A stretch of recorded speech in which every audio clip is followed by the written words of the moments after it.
This week on the Push for Loads podcast, we share our Instagram live about COVID training for the PTC.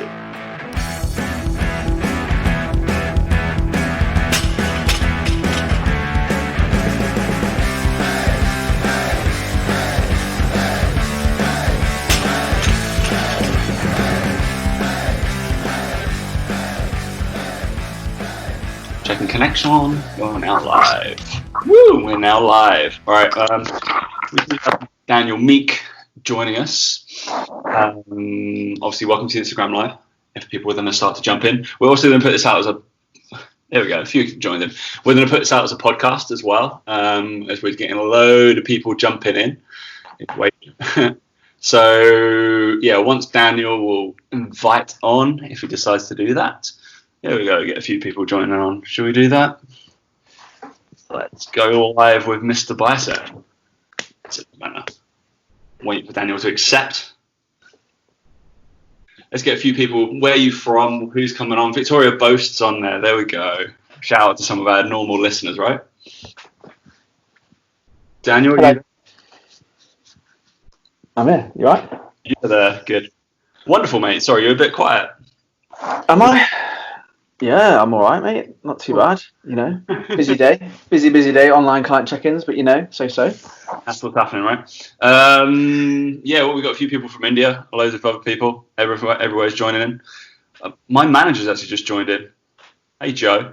What's going on? His beer's on already, right? So we're going to go through... Well, welcome to PT Collective. This is on there, obviously, our Instagram. Obviously, if you don't know Dan, or you don't know myself, I'm the head of training for the PTC. Dan directly got me this job. He knows Luke very well. You've been on this podcast as well, right? And we're both we're hijacking the PTC Instagram, and we're basically putting our own podcast stuff up. So we both just put that into Google. You'll be all right. So we're going to go through, what's our topic? COVID training, right? But you got the little question marks in the live thing, so that'll pop up on my feed. Obviously, Dan, you can't see them, but we'll show it straight away on there. If people have got questions as we're going along, or stuff they want to ask myself or Dan, so if you want to give a little background of who you are, mate. Oh, who am I? That's a boring question, isn't it? Do you know what I mean? Boring answer to a question. Anyway, I am an online coach, and I've been an online coach for 4 years, maybe full time. And I suppose with everything that's been going on, it's kind of like I've had a lot of questions about coaching and how you do it and how it's different. And it's funny because everyone always assumes that online coaching is like doing a Zoom session with a client. That's what people assume. And it's not. It's like everything except that, basically. My background, I used to work in like professional football. Used to be a sports scientist there and stuff, and then decided that I wanted to help normal people, which is actually more rewarding, believe it or not. That's me, and I do my podcast with Tom here. So we do a podcast that's all right to listen to, I think, isn't it? Probably, most people say. Probably. Bearable, better than other shit that's out there. That's probably more like it.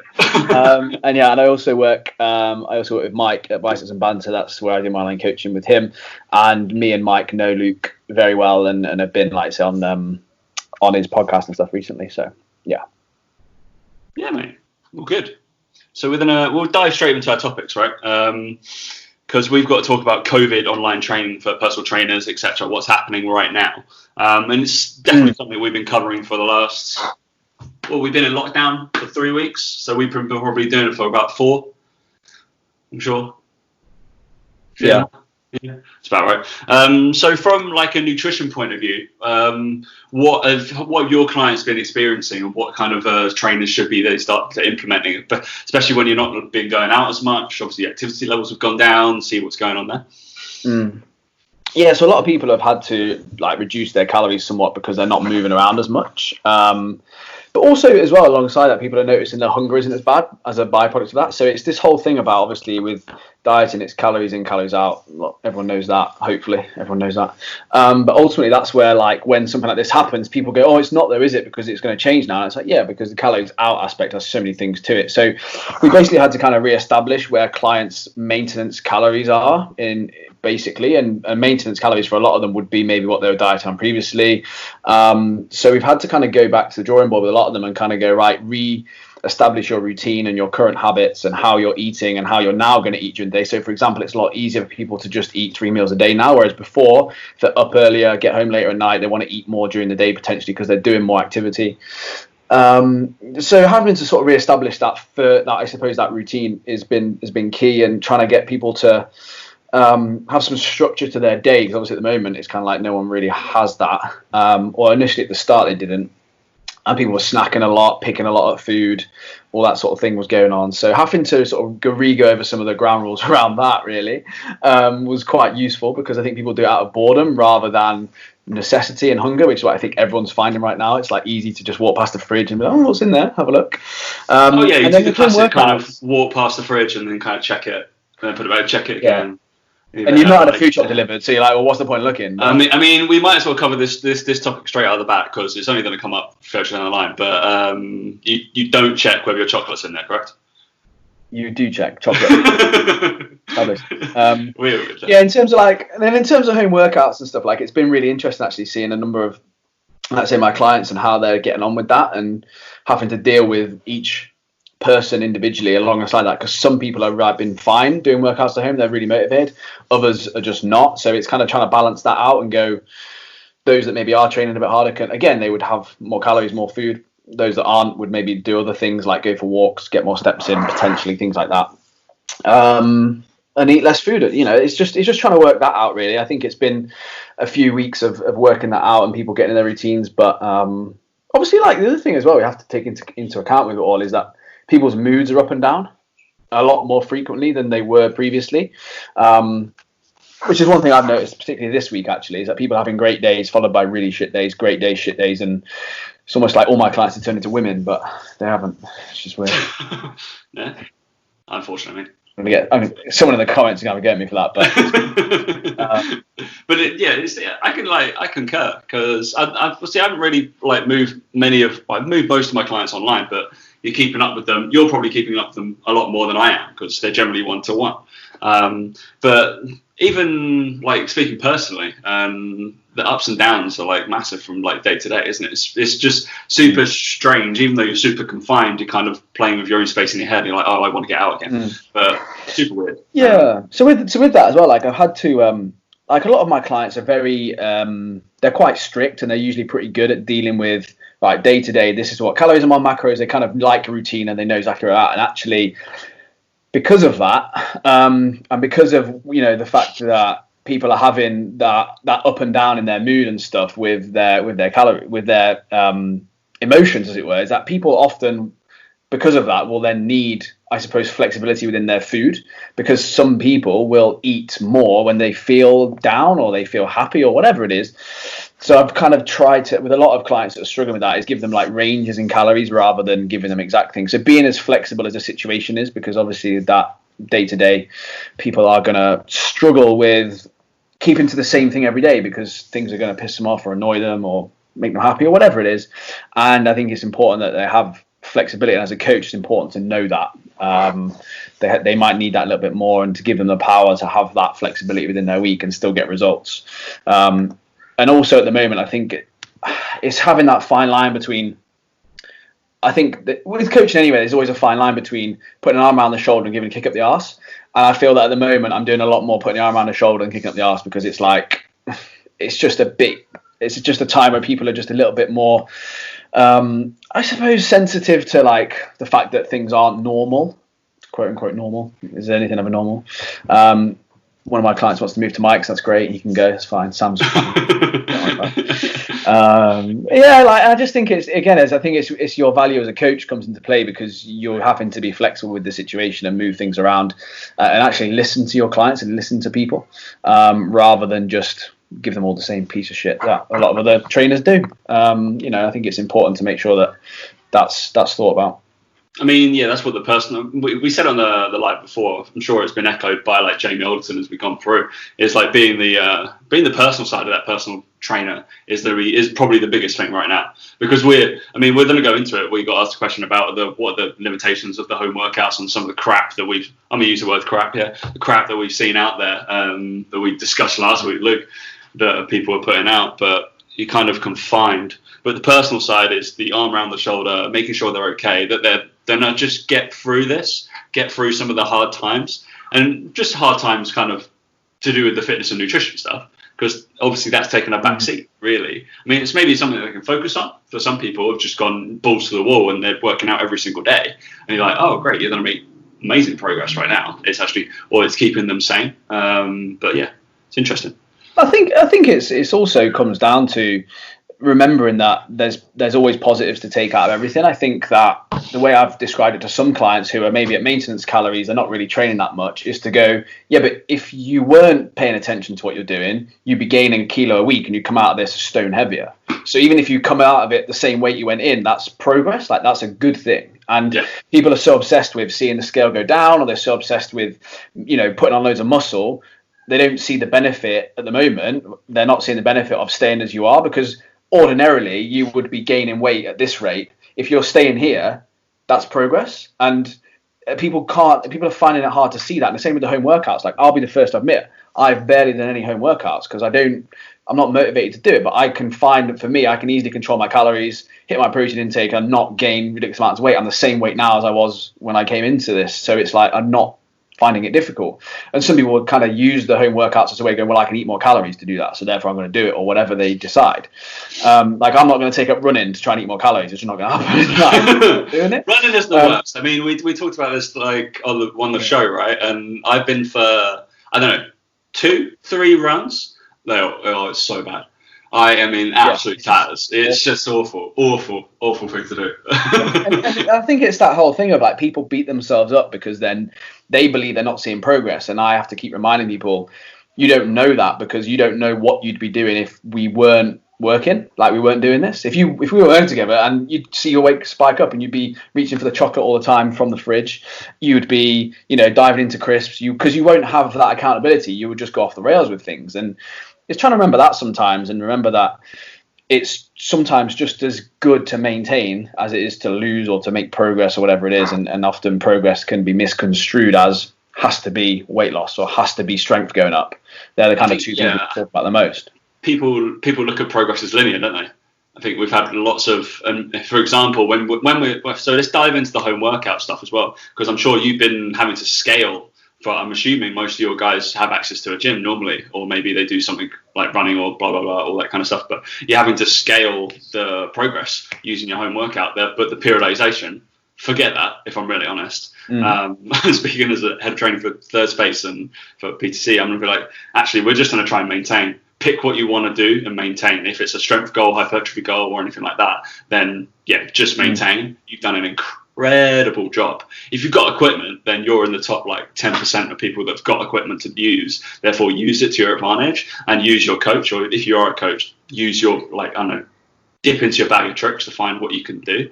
But what would you talk about? Kind of, how would you outlay periodization or the overload? If you're looking for progressive overload in home workouts, what are you trying to do with your clients right now?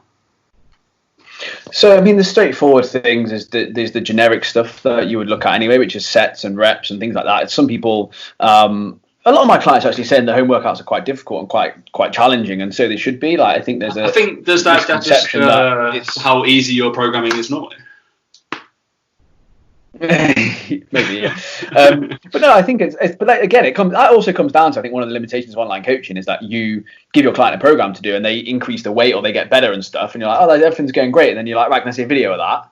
And then you're like, actually, your form needs working on, and so I think there's also that element to it as well.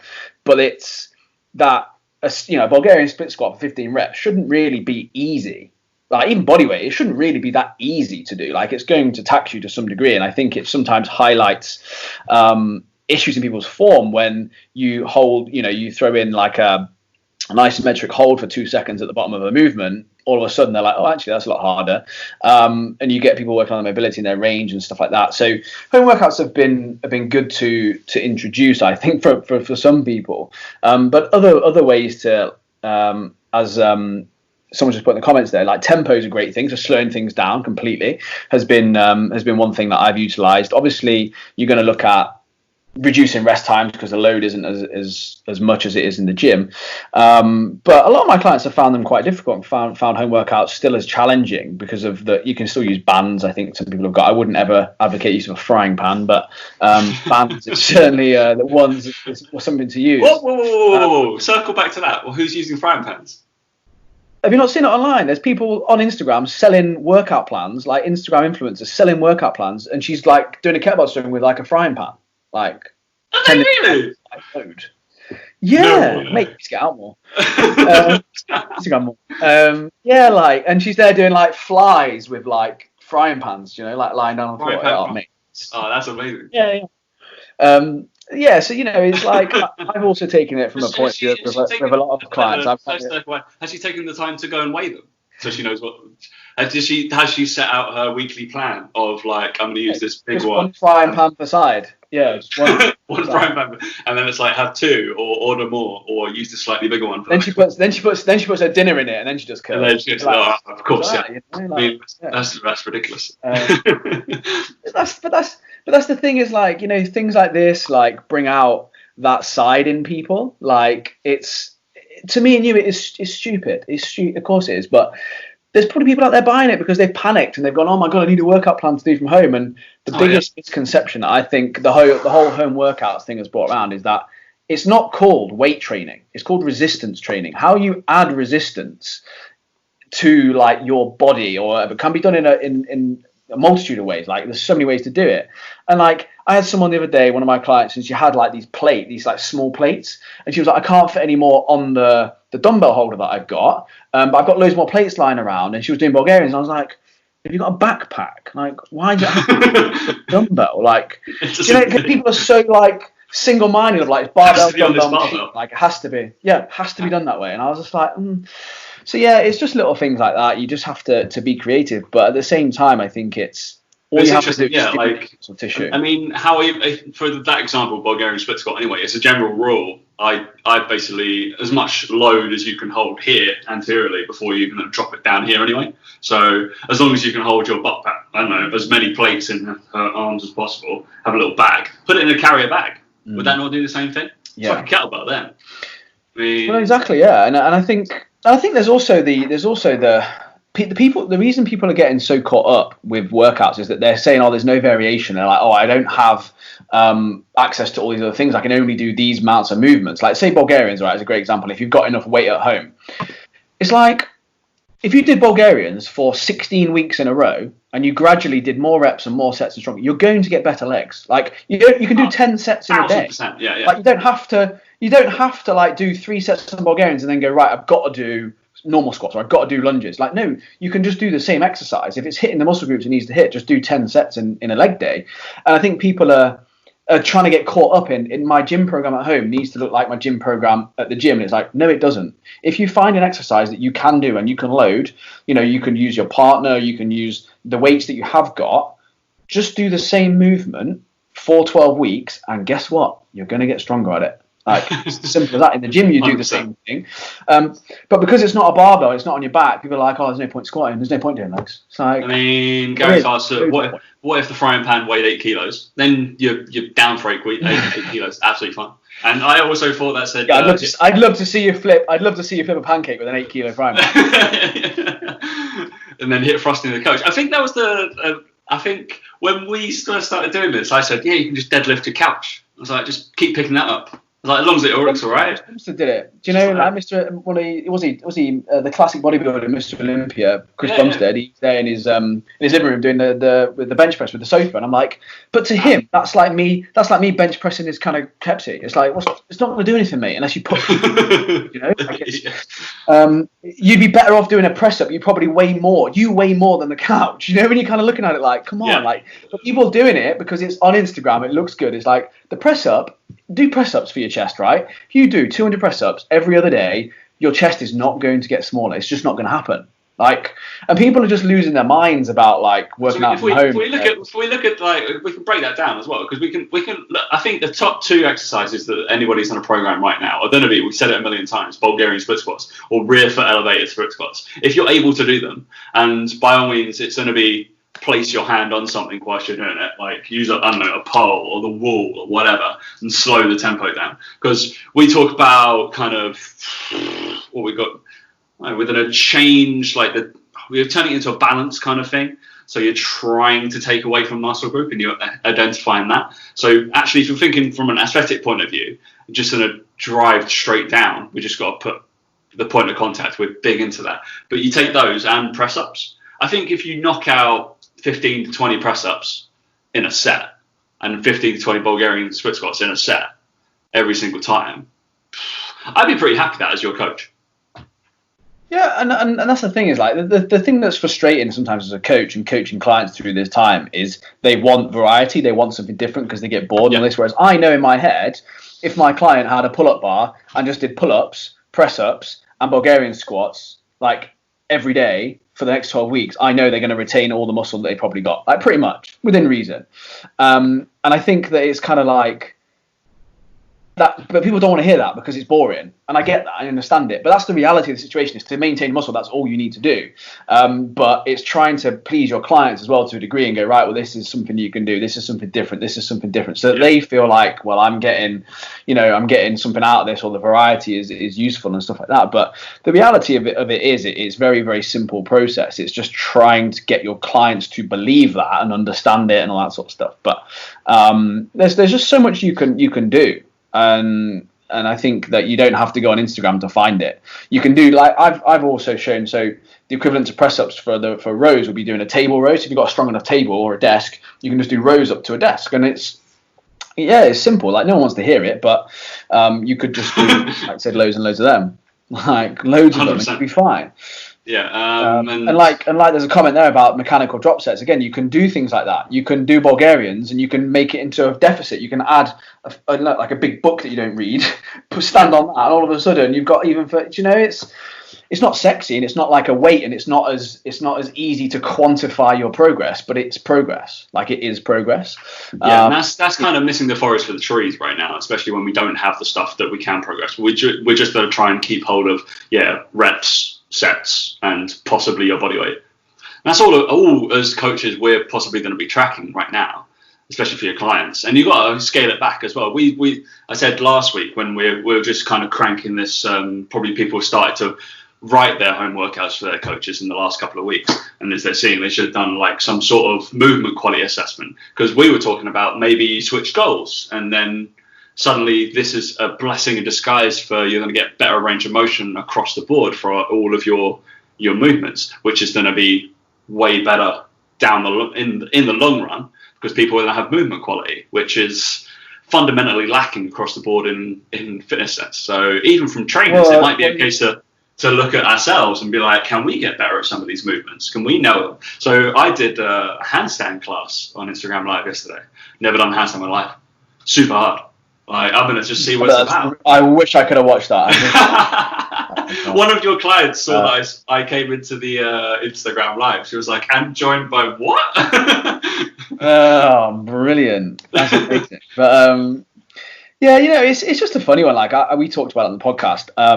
I'm a firm believer that range of motion is one of the most underutilized things on Instagram, like that I see in anyone. I posted about yesterday on Instagram, talk about it a lot, and we talked about it and said, if you were to take two twins who train with an adequate range of motion, but not a good one or a great one, and you were to take one right now and for 12 weeks, just do pure mobility work, do no weights, just mobility, body weight movements, and you let the other one carry on as they were in the gym with all the weights they were lifting, I would hypothesize in 18 months' time, that person who would now train through a full range of motion or a better range of motion would have better progress than the person who was at the gym for those 12 weeks and then the 18 months afterwards as well.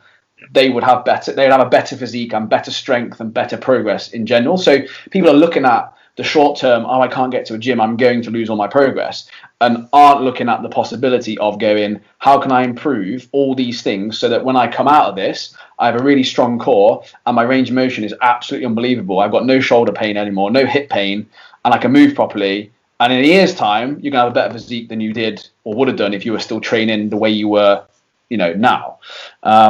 But people can't see that. It's easy as a coach to sit there and say that because it's obvious to me and you. But I think it's very hard for people to see that, and they just think about in 8 weeks' time, if they're going to go on holiday, what they're going to look like. And it's like, it depends on what your goals are and where you want to get to. But ultimately, I think for a lot of people, mobility is so underplayed and range of motion is so underplayed, and now's a great time to learn to do the splits, for example. Like if you really want, I want to see that. Deal, do it. But it's that sort of thing that and then you go on Instagram. This is what I posted about yesterday on Instagram. You go on Instagram and you see all these people giving out their home workout plans, their home workout advice, saying, yeah, join my home workout plan for 30 quid. And I'll see them doing a squat or a Bulgarian squat, and it's like a quarter squat. I'm like, what are you doing? Like, you've got no weight, you've got no excuse to not go full range. Like, come on. It's just shocking, some of the stuff you see. And these people are supposed to be qualified, obviously haven't been through the PTC, and just don't really know what they're doing. And it's kind of scary to see. But to me and you, it's obvious. But to other people, they're like, oh yeah, that's fine, I'll just copy them and then I'll look like them. It's like, no, they've got great genetics. Like, they look like that in spite of how they train. Of what they're training. They do that kind of training 24/7. They look that good. Imagine if they looked incredible if they were doing some decent training. But it's interesting, mate. I mean, should we dive into? Well, we can cover some of these questions that people put in the chat, and not into the little question icon, which would be better. But should we scroll up a little bit? Can we go over isometronic? I'm going to guess that's isometric exercises. I'm not too sure. You're better at me at covering this, mate. Well, I don't know what isometronic means. I think you do know. I'm gonna go isometric. I'm just going to. But isometrics, yeah. I mean, we talked about this as probably one of the least sexy things to do, but probably almost the best thing to do to retain some sort of muscle and strength. So you've got overcoming isometrics and yielding isometrics, which are the two big ones you can do. So I think the yielding ones are people who generally know what they are. So that's going to be like the pause work people more traditionally do. So you've got to kind of keep something under tension. So if you're doing a traditional plank exercise, you're yielding, right? So Tom's, what is hairline is distracted? Brilliant. All right. Being put off in the comments. We don't normally get this during live on the podcast. No, we don't. Each other's faces just to laugh at.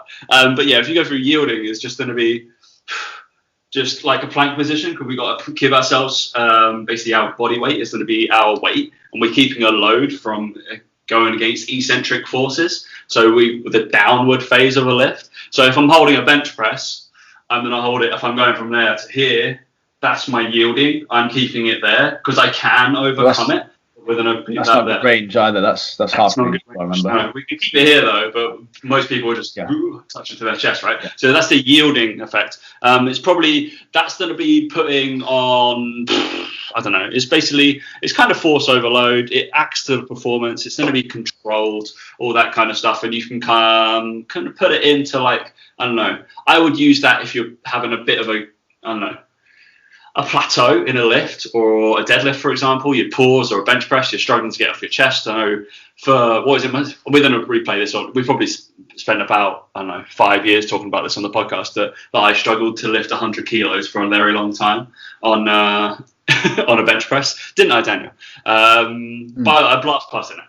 And but I scaled back and did a load of what is tiny isometric contractions to kind of do pause work on my chest, and all right, I'm going to do 90 kilo pauses. I can bench my 90 kilos, but I'm going to pause and all this kind of stuff. And then you've got the overcoming, which I think is the far more sexy one. I would think that but it's not done as much. It's not in traditional sense. It's not done as much. I think we made a post about it. Check about the third or fourth post on the PTC account. I did one on my account as well. And that's the one where you're holding a position and you're going to concentrically push or pull against an immovable force. So if I'm going to try and push my house I cannot push my house, but I'm going to put all my ounce of my effort into pushing my house. So you get what I mean, right? That's not going to move, but I can use all the muscles to try and make that move, and they're just going to be isometrically contracting because they're not going through their concentric or eccentric ranges. So you've just got that. And that is probably used, if we see it in a performance benefit, it's probably going to be used for kind of tendon health, all that kind of stuff. So we got a load of MSK, so musculoskeletal health, and to produce enough power, so you're going to kind of propriocept some muscle tissue to be able to burst out and be more explosive. It's generally done by strength and kind of power athletes. You probably see some guys, if they're going up to a big lift, or the guys that are doing like in the combine, I might make them do some of these like deadlift, like rack pull deadlift things. So they pull against the bottom of the rack and then they explode out. It's like coiling a spring. I'm going to hold it there, hold it there, hold it there, hold it there, and then explode away. So I would, if I wanted a performance benefit, I'd do those. If I want the other one, I'd do the other. I think that covers isometric contractions. Yeah. Most people like won't have tried the ones that Tom's talking about. Like I said, the overcoming ones, like they won't have done much of that sort of stuff. So yeah, but ultimately what it comes down to when it comes to training is you're just trying to create tension in a muscle that's going to keep your muscle tissue basically. And that's what we're trying to get across to clients at the moment, is that it doesn't matter if you train for an hour a day, 2 hours a day, or 20 minutes or 15 minutes. It's more about over the week, how does everything look? Are you hitting the muscle groups? Is there enough tension in the muscle? Is there enough movement for a full range that it's going to stick around? Because a lot of the research into muscle wastage is done on people that are just lying in bed. And we're not lying in bed. We can still move. We're still walking. We're still putting some sort of resistance through our bodies. So it's trying to remember not to worry about, I'm going to lose all my gains, and just do what you can. And remember that actually to keep your muscle tissue, there's quite a minimal amount of work required. Yes, you're going to get weaker. Your strength is going to go down. Your nervous system isn't going to be as good as it was. And your muscles aren't going to feel as great as they were. But the chance of you actually losing muscle tissue is pretty slim, especially if you're eating enough protein and enough calories as well. Like, this is the thing we're trying to get across to people at this time, is like, it's really not a huge concern when you actually look at the science and know actually what it takes to keep it. It's just that as the constant conversation I have with clients at the moment is like, I know I'm not going to be as strong as I was. It's like, doesn't mean you've lost muscle. Doesn't mean that, because strength is a nervous system thing more as much as it is a muscle thing. So just trying to remember that. There we go. We got the answer, isometronics. Then this lad knows a little bit more about me and the terminology, but I think it's what we explained. So hats off to you. Dan, you explained a little bit something on a previous show about people right now. You are manipulating their macros slightly to do with fats and carbohydrates. I think that might be of a little bit more of an interest as well. Yeah, so basically, I tend to take quite a high carbohydrate approach with a lot of clients, even if they're trying to lose body weight, because carbs don't make you fat, number one. And number two, because people tend to prefer them, but also you get a lot more fiber, additional nutrients in it, that kind of thing as well in your diet. So there's reasons for it, as well as training performance and training intensity and things like that. And when people are more active and moving around more, doing more steps, they're going to obviously utilize more of those carbohydrates over the course of the day. And what I was finding with a lot of people was they were having their same breakfast that they were having previously, where it's sort of a slightly higher carb breakfast and lunch, and then finding that they were getting hungry quite soon after having that, but yet they knew the amount of calories they had. They were like, actually, I shouldn't be hungry. This is weird. And basically, because they weren't having as much fat in those meals, that their blood sugar was kind of going up and coming back down again. And they're probably getting the rebound effect of that blood sugar that's going to cause them to feel a little bit hungry or reach for something, because obviously they're not distracted by work as much. They're sat home by the kitchen and they're kind of thinking more about food as well. So all these things play into them probably thinking a little bit more about food and feeling like they want something to eat. And switching those meals to higher fat, lower carb approaches at breakfast and lunch meant people tend to notice they had less cravings during the day for snacks or for something that was going to boost their energy, because they felt like with the carbs, their energy was kind of going up and then coming down again. Whereas with fats, it takes a little bit more of a smoother approach over the course of the morning, I suppose. Smooth you off, as one of our favorite YouTubers says.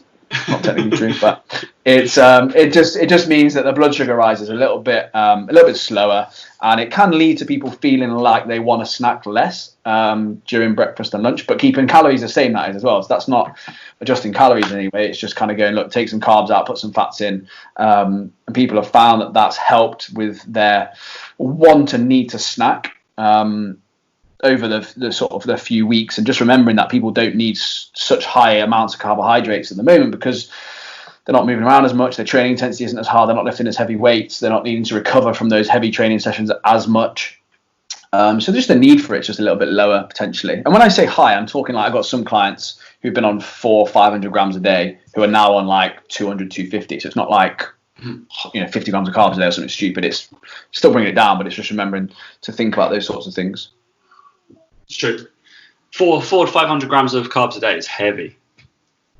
Yeah, it is heavy, isn't it? It is heavy. But it just depends on goals. It depends on preferences as well, that sort of There's stuff. A lad who's definitely eating 400 to 500 grams of carbohydrates in one day. I'd go triple that.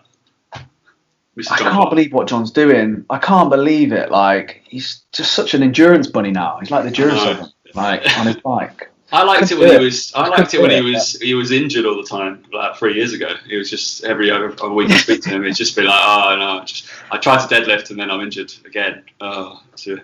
I think he did his bicep not long ago. So he did his bicep just lifting a watt bike into another gym that he's bought in Worcester. If you want to go to a gym in Worcester, get in contact with the bending barbell. Yeah. If you want to see how to work out in a gym or how to be a trainer in a gym, go follow Fit360. John's always expanding. He's always offering job roles. If you ever want a job, go interview there. It's a great place to work. I think be inundated with applications now. So as well, remembering that the other thing as well is that protein at this time is obviously really important. So people, again, another thing is that people have found is that because they're not weight training, they're like, well, I don't need my protein shake, or I'm not going to have my shake, I'm not going to have as much protein. And it's like, protein has more function than just building muscle. Like, it's your immune system for one right now, which you might want to think about potentially. But also from a hunger point of view and satiety, like, you need decent amounts of protein. So don't think that you don't need much protein now. Like, your protein levels wouldn't really change because you're doing home workouts, for example. It shouldn't be that way. So still keep that as high as you can. And still, again, think about the frequency at which you're eating it and spread it over the day as well. And even more reason for your clients to be on that now and to get into a good habit of doing that, because they have the time to. Like, they can't be like, oh, I forgot or I missed it. They can get into a good habit now of getting protein in every sort of 4 to 5 hours. If their goal is to make sure they maintain as much muscle tissue as possible, they can now do that. But yeah, so there's loads of things going on, but it's important to remember that all this stuff is so individual. Some of my clients right now are so busy and stressed that I'm like, just hit your protein goal. Like, literally, like, that's it. So I'm saying all this stuff, but this is all ideal. And I think it's worth trying to remember that you're trying to coach the individual, and all my clients are all doing something completely different, pretty much. Oh, 100%. Should we dive into more Q&A? Because we've got a few questions that are racking onto there. So I think Laura Davis listens to our podcast. Unfortunately, she's actually found us on this Instagram Live. So what will you be approached? She's already thinking coming out of this. That's positive thinking. What will your approach be? 2021. When your approach be gyms reopen in terms of training. We were talking about this whilst I was walking around with Clay today. I was like, 100%. I don't know what a lot of gyms are going to do. I feel like they're going to open gyms on just for PT basis. So it's limiting the number of people. Yeah. I feel like that's the smart thing to do, because even if you're a commercial gym, I feel like that's got to happen, because they're going to be the big spenders of the gym, blah, blah, blah, all this, providing space. And you'll be able to liaise with the trainers, being able to get back in, and we'll all just take a certain section. Or maybe this might be the start of something amazing where people will have a flow to a gym, which should really happen anyway. So this is the zone you move through, and it should flow through, so you never kind of cross back. If you're a gym, I'm sure John Clark's done this in Worcester, where you go to an area and you probably never go back to that area after using it into your next bit of your session. So you do your stretching and mobility, and then you do your movement prep, and then you do your main circuit, and then you do your next circuit, and then you do your prowler work, and then suddenly it's a flow of gym. But never mind, it's also a start if people, any gym manager could reorganize their floor like that. It'd be easy. Is that Fade Podcast? Wow, there are plenty others out there. Jesus, Lauren. Yeah, that's you must listen to just one. You just must listen to one podcast. Then. It's clearly the app store isn't like it's not refreshing. What will our approach be when we reopen? What will be your approach for your clients? Because our approach for training will be very similar. I'm sure we'll either not do training in the gym, which is generally what happens anyway, and like we are not training at home. So what will our clients be doing? Yeah, I was about to say for me, I'm just doing the same thing as I was doing before, so that's fine. In terms of clients, like there's gonna be a desire to rush back into doing what they were doing previously, and I think again for me, my clients is going to be a really good opportunity to kind of go back to basics a little bit, and I'm probably going to make sure that they go less frequently than they would have done previously. So if someone was going 5 times a week, I'm probably going to get them to go 4. Someone was going 4, probably 3. And I'll certainly start off with a little bit less barbell work, like heavy deadlifts, heavy squats, because there's just no point at that. At the point where they're going to be out, there's no need to do it. I'm going to go right, goblet squats, Bulgarians, things they've been doing at home, movement patterns. So all you're going to do is you're going to keep the same movements, but replace the frying pan with a dumbbell, correct? Well, probably actually just a heavier frying pan. I'll get them to the gym. Yeah. Yes, that's good. You don't want to do it with the environmental factor first is going to change, and then we'll change the equipment. Yeah. Correct. But I think it's about going back to complete basics for a lot of people.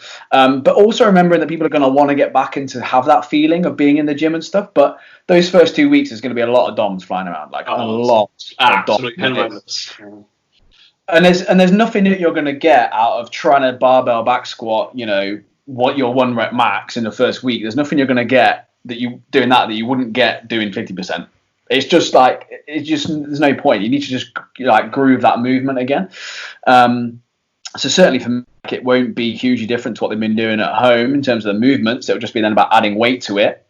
And then from those first few weeks going, right, now go back towards a plan you've been on previously, for example. So there'll be an interim period for maybe 2 to 4 weeks where their program will look similar in terms of it'll probably be full body or upper lower rather than like a push day with loads of chest, for example, or something like that, because they just won't need it and they won't recover from it that quickly in the first few weeks. That I'll be doing something similar to what they've been doing. And it's going to be unknowing as well in my head that they're probably going to want to do more anyway. So why not program for them what they need? And then they're probably going to go, I want to do some arms as well while I'm here, or I want to do extra chest. Knowing they're going to do that anyway because they love being back in the gym. It's like a certain amount of minimum junk volume that they're just going to walk past, like probably the 5s in our cases, and you just can't resist to do a couple of hammer cuts. It's going to be, it's just going to be a case of that. I'm going to do it every time I climb. But yeah, I'm going to do a very similar thing. I mean, I don't think. I'm just going to scale it back, and probably it's just going to be lots of the stuff. I'll probably keep them on the same plan, but just add a little bit of load on for the first couple of weeks. The same plan that they've been doing. It's obviously been a limited plan, a scale back plan, but the way I program, it's not going to change that much. And again, maybe I'll use a trap bar. Maybe it's going to be light. It's going to be something like that. I'm still going to do a lot of plyo work. That's going to be the biggest thing that I'm going to start to introduce. Will be soft plyometric work for. Basically, and we can do another talk about that, but like nearly all of my athletes, everyday athletes, just general pop, will do some sort of soft plyometric, but that's under my eyes and not theirs. So that would be my plan as they start to re-enter the gym. It's going to be a softly approach and realise that 100% my one-to-one clients have not been training as hard right now as they would do with me. So even if I just did the workout that I gave them for the last 6 weeks, if I do it with them, it's going to be harder because I'm going to be, that's going to happen. So I might just do we're just going to do a little check to see what you have been doing for the last 6 weeks without me. So I would use that as maybe you get the week free of like basically clients and you realize that that's going to be your testing week. And you do some basic like body weight assessments and that kind of stuff for the first 20 to 30 minutes of their workouts. And then you base it off that and off you go. That's what I'd start to look at. But be interesting. The first exercise that will be 100% done. The exercise will be kickback straight in there. Straight in. I mean, Bob, you're forgetting the band, so we got to put a band on. You got to have a band on as well. But I think don't get me wrong, like don't get me wrong. Like, I'm sure when the gym's open, like I'll probably want to go back and do some movements and do the things that I've missed. Use a barbell, that sort of stuff. But like I said, in terms of progression, I don't want to program that for clients and be like, all right, now you're going to go back to doing these numbers, 3 sets of 4 or something, get back to lifting really heavy and get strong. It's like, no, you can do back squats. It's just a case of not trying to kill yourself doing it. I think that first week people are going to want to chase the DOMs, and it's just like, you're going to get whatever. I'm going to get it now, yeah. Panic about it. And I'm going to go straight into front rack, reverse lunges, and it's going to be absolutely horrendous. I also think there'll be a number of people who will probably go, can you factor in a few home workouts for me as well as what I'm doing? Like, we've discussed that as well, like, what we think people are going to do after this, and whether they're going to keep their training at home going as well. But, who knows? It's an interesting one. This isn't very COVID training. So it's like more personal advice. Tips on increasing calories after a cut. Depends on so many things and where you're at, but if your maintenance is 2400, we talked about this at the start. If you want your maintenance to be 2700, go and move more. Like, your calories are changeable. Like, you're not stuck on a certain number of calories. But if after your cut your maintenance is now 2400, there's going to be an element of your metabolism that will have adapted. So you will be doing less steps, you'll be doing less movements and all that sort of stuff. Now, anyway, but also even when you're dieting, forgetting COVID or whatever, even if you were dieting, your steps naturally would have reduced, your activity levels would naturally have reduced because you just do less of this stuff. So gradually bringing calories up and getting used to higher calories, you're going to be able to move that up anyway.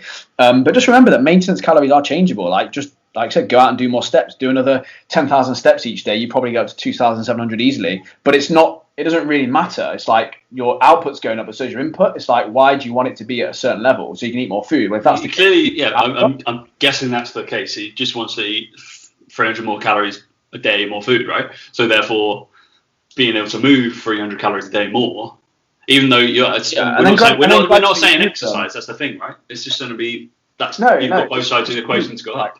Just move more, fidget. Just move. You can see this happens when we record the show. I tend to move around the room a hell of a lot, and I'm probably burning a little bit more because Dan's sitting on his ass. Yeah, basically, but I move around a lot more. But yeah, just remember as well that you can gradually, like, let's say you did match your output to your calories at 2,700, you can then gradually reduce that output by like 1,000 steps a day for over 4 weeks. So 1,000 one week, 1,000 the next, 1,000 the next, and then it will gradually kind of find your calories may just maintain at 2,700. But there's just so many caveats that it's such a hard question to answer. But don't worry about trying to hit a certain number. It's like, would you rather be not hungry at 2,400 or really hungry at 2,700? Like, you could have both. Like, it doesn't really matter, does it? Surely you just don't want to be hungry. So.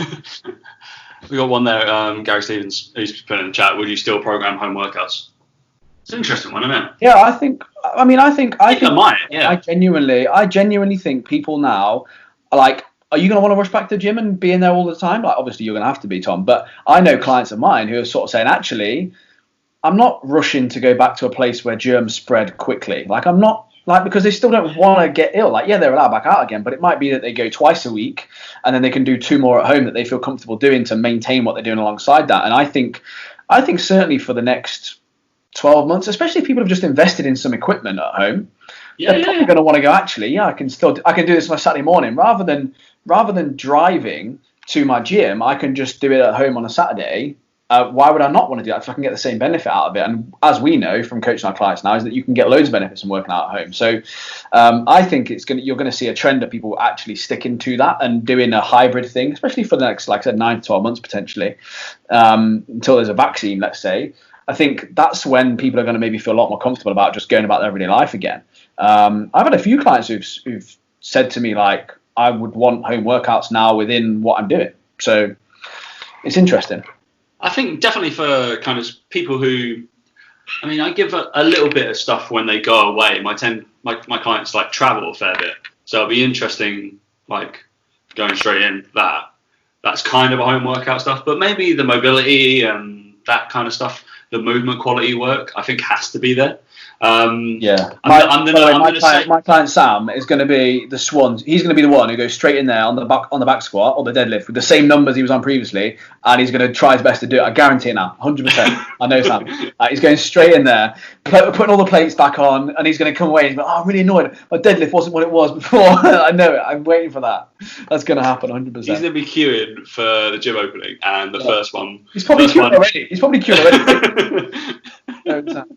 It's gonna be so weird when we go back in though. I mean, for me to program home workouts will be a weird one because that's kind of it's kind of counterintuitive for my business model. I'd rather somebody come to see me. Paying for that. I don't think PTs will be doing. I don't think in-person PTs will be doing it as much. But I certainly a monthly fee, that kind of stuff. It's an interesting one. I'm going to get clients asking about it, definitely. So yeah, if I know they're not only going to be training with me twice a week anyway, it's a way to put in their extra session. I try to get people to do classes if they're not seeing me as well, and I just recommend classes. A group of people confined to a small space. That's exactly. So that's not going to happen now. We were talking about this morning. We were like 100%. Well, I was like, I'm kind of happy that like. I'm not going to knock the Group X world, but there's a lot of crap Group X out there, and there's a lot of good Group X out there. But the fact is that all the class numbers are going to have to decrease, which is probably the good thing about Group X is going to be having a smaller number. So there's going to be better movement quality happening in there. So which is cool. So that's going to happen. Unfortunately for Group X, this is not a good thing at all.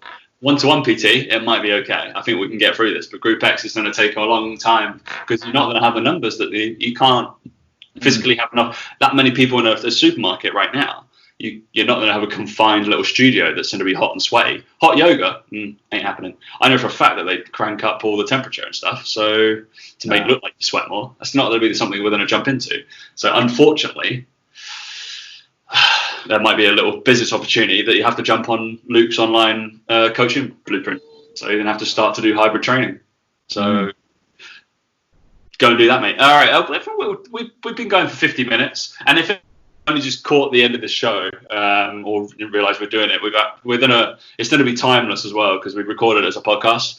We hopefully recorded it as a podcast. I bet it's not work. I bet it's it'll be fine.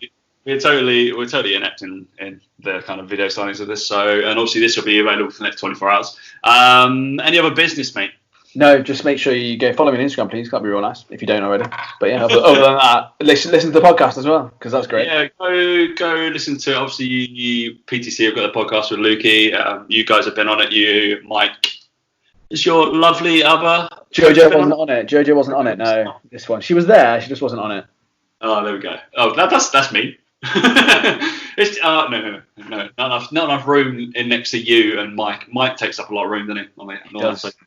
So obviously you can get ramblings from. We've been going once, twice a week for whilst we've been in quarantine, basically on the Bunkercast. But there's like another 200 odd episodes that you can crack down to on whenever you get your podcast, mate. Chocolate does not belong in the fridge. Correct. I mean, we knew that was going to be on the end of this show. Incorrect. What did the voting? The voting ended up on your one was 60% or something. It said for you, and then on my one it was for me. So obviously we have like-minded people follow us. That's what you want, right? I suppose. Which is great. Yeah. I had to delete that 40% of people from my Instagram. They're all you're all blocked essentially from Dan, including me. I have no idea what he's been. I don't know how many eggs he's got left today. So I've got no eggs left, mate. It's devastating. I'm waiting for it. The shop's coming tomorrow, so it's fine. We're running dangerously low. We also haven't ordered an avocado, so I was like, yeah, we'll be fine. We'll actually have to go to Waitrose. I feel like we're going to regret that decision. Maybe we just put one in today. I think you will. Yeah. Anyway, it's been a pleasure. Thanks for having me. That's right, mate. Thanks for coming on. Obviously, go check out the podcast. And you've got another. Luke Johnson will be on tomorrow. Obviously, Captain PTC. I can't remember what he's talking about on the. Go check it out on our feed. Okay. Peace out, bud. Yeah.